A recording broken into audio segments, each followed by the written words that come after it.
Hey guys, Frankensteinsaurus here, welcome to a new video, and today we are having a look at Britannias versus sovereigns. So over on the left we have the gold sovereign, over on the right we have the gold Britannia. So they're both British gold coins from the Royal Mint over in the UK, and both come in different sizes. So you might not know, but the gold sovereign does come more commonly in the half sovereign, the full sovereign, the double sovereign, and the quintuple sovereign.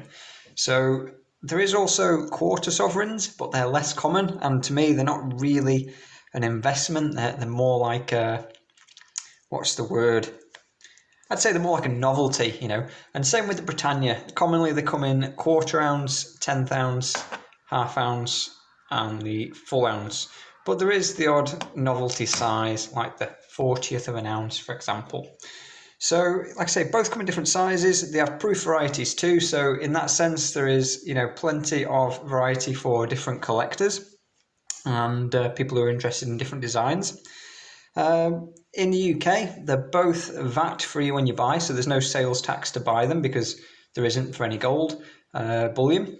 There is also no capital gains tax. So when you come to sell, with the current rules, if you are, making a profit, you won't pay tax on that profit as the rules stand. And like I mentioned, there's some different sizes. So we're going to compare some of the different sizes and look at the different prices of them at the moment. So what I've done, I've taken a note of the current spot price when I made the video, and I've made some notes. So, like I say, the designs are typically standard on both coins. There is a little bit of variety in some years. Like, for example, you can see the quarter ounce here is the 2020. And let me just bring that a bit closer. You can see the radial lines if my camera focuses. Let me just give it a little tap. There we go.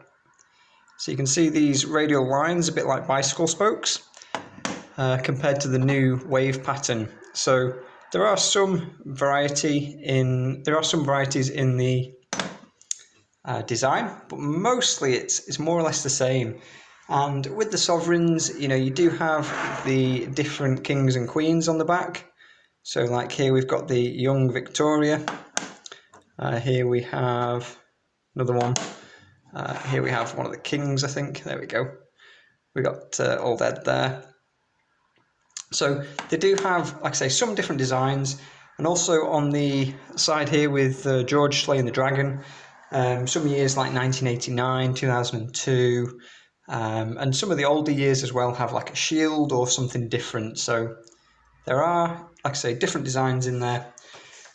But for the purpose of the video, I've tried to compare like the best value options, and I've got some prices written down.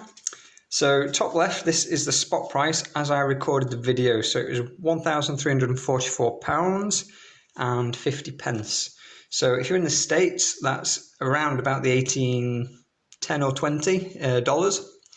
But not important for now, just this is what we're working with. So this left-hand column, half sovereign, the right-hand column, the 0.1 ounce Brit, so the 10th ounce Brit, okay? So the actual price that I had a look at a few dealers, and this is what we came up with for half sovereign. You're looking at one delivered £170.63 with a current melt value of £157.99. So that means we have an 8% premium, and in premium in pounds is about £12.64. Okay, the fine gold is about 0.117 troy. And therefore, if we multiply that all out, we would be paying about £1,458 per ounce if we were to buy 1 ounce worth of half sovereigns, okay? On the right, we've got the 10th ounce Brit, and you see the price there, £163.98, whereas the melt value is obviously a 10th spot price. So the melt value is £134.45, and that means we're on an 18% premium. So we're quite a significant premium higher for a similar priced coin with a similar amount of gold.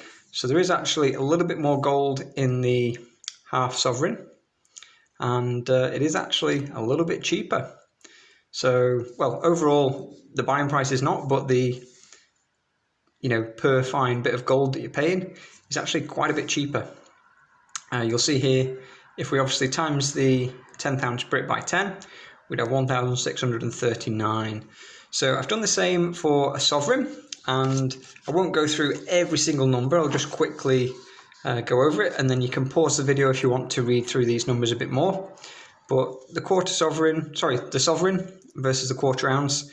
Currently, sovereign £332, and that's about a 5% premium compared to a quarter ounce Britannia, which is a 10% premium. So, like I say, I've had a look on a few different dealers' websites. I've pulled the best prices for your best value. We're not after the brand new year or specific dates, which could influence the prices. Like if you want a brand new Sov, it might cost a little bit more. If you want a brand new quarter ounce, though, it will also cost a bit more as well. And also, sometimes a dealer might have a certain offer or a deal on, which makes a particular coin cheaper. And, you might obviously get lucky on the second-hand market. Someone might be selling one of these for 360, and you might just get lucky and catch that. So there are obviously going to be some fluctuations, but this is going off, good, well-established dealers that have good prices that I've used before. And I did shop around a little bit to see what was what. So hopefully that gives you a bit of an idea. We're looking at a price per ounce of about 14.10 compared to 14.78. So it does get significant, Sovs versus quarter ounce Britannias. That is why I prefer the Sovs to the quarter ounce. The quarter ounce, they are 24 carat nowadays, but you'll notice there's an older one here, which the Britannias did used to be 22 carat. They are now 24. So one little consideration there, some people in places like Australia, Canada, and perhaps some European countries, there is a sales tax or VAT on non-investment gold or gold that's of a lower purity than 49's fine. So in that case, it might make it quite expensive for you to buy a sovereign when you consider these taxes compared to a Britannia, for example.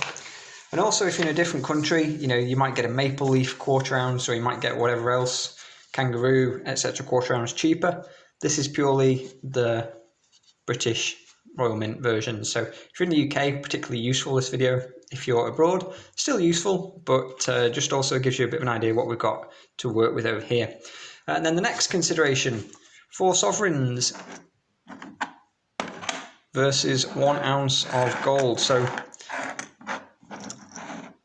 roughly the same value, not quite, but roughly. Okay, so our 4 sovereigns, because we're buying multiples, we get a bit of a discount for the quantity, and we end up paying about 4.5% premium, so a little bit of a discount. The big drop comes if you're buying one single coin. Obviously the dealer's got to include the postage in that, so it does make it better if you can buy multiples. So I don't really buy less than 2 normally, unless there's a particularly good deal, because then I'm paying a few pounds less per sovereign.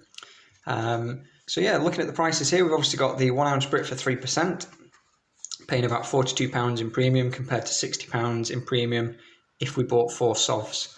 And like I say, you're not quite getting an ounce, you're about 1/20 of an ounce away, aren't you there? Something like that, compared to the Britannia. So in terms of a verdict, what's best, it's pretty clear that the sovereigns are lower premium when it comes to the smaller amounts. So if we look at, like I say, half sovereign or sovereign versus the quarter ounce, it is, significantly cheaper in the long run. In the UK, if you're not paying, like I say, a sales tax or extra VAT or whatever it is for the lower purity of gold, it's 22 carats. You are still paying for the fine weight of gold, but you're not paying obviously more for the other metals like the copper that's in the coin. But yeah, it might affect the tax status in some areas. So obviously do your own research in the area you are.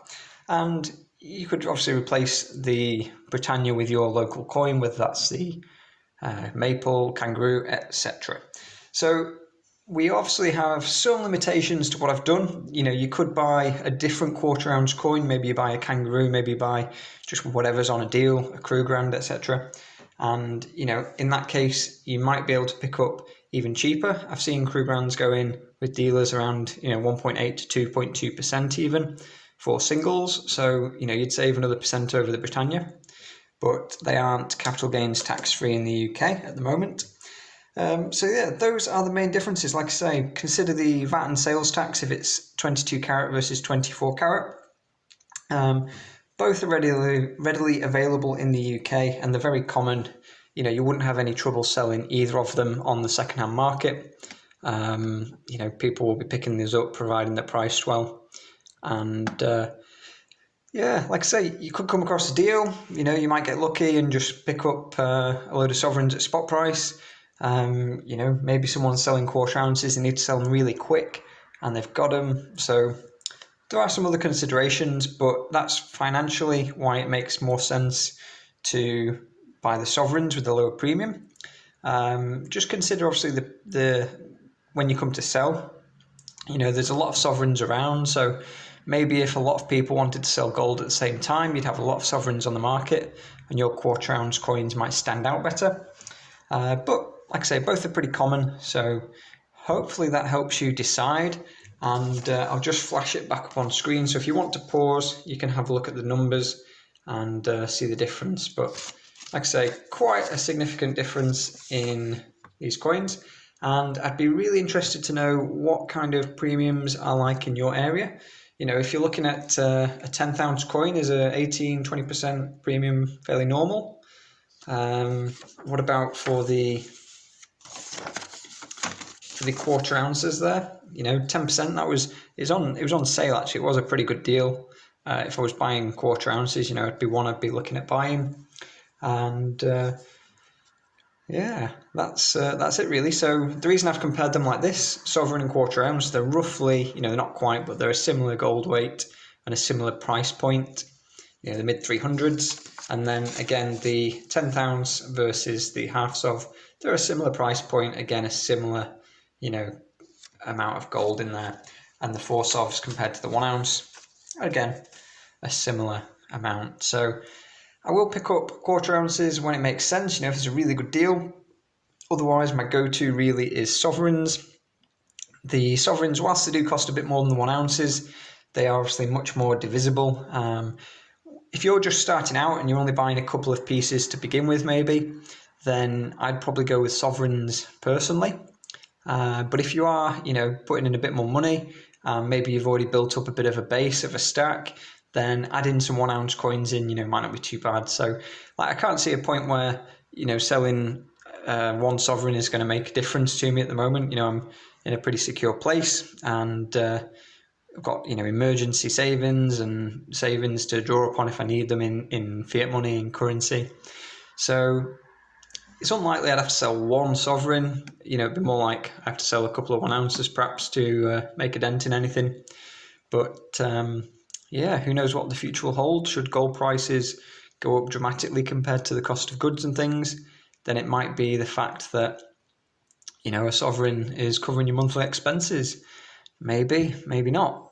So hope you enjoyed the video. Like I say, if you have any questions in the comments below, would be a good place to put them.